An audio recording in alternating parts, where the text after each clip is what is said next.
Well, it seems like we are now a hive mind. Yeah. That's what technology and social media has done. Mm-hmm. It has truly created a hive mentality. Where before you had the message, you had to be so compelling, so credible, or something. Get the people who were receiving the message to go out and spread it to everybody else, spread it to their peers. Exactly. Spread information that way. You don't need that anymore. Nope. You don't need facts. You don't need shit. Like, it's just whatever you want, whatever you want to find, or whatever you want. It's already targeted to you because you're listening to everything. Is listening to everybody. Yes. And it's only driven by success. In other words, and success can be short term or it can be long term. Because here's the thing: you can make something take over petri dishes really, really, really, really fast, and you can keep breeding and selecting for just that. The faster it'll take over a petri dish. But then once you've bred it in that environment and try to release it in the wild, it will fail utterly because your idea of what is survivable is limited to a petri dish specifically.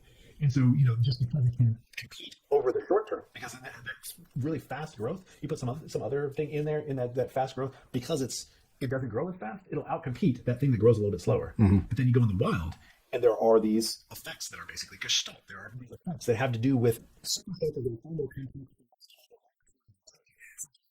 There's the short-term strategy that wins in the short term and destroys the environment such that it destroys itself. It's self-destroying because it's so successful only in a short term and doesn't balance long-term with short-term. There's short-term successes and then there's long-term successes. You balance too much towards one or the other and you're no longer competitive. And so one of the things that can happen in these kinds of environments is you can have this boom bust of things that are only successful in the very short term, but destroys the organism that it's in. That's one of the reasons why, for instance, Ebola is not very good competitively because it kills you too fast. Yep. It's short-term strategy.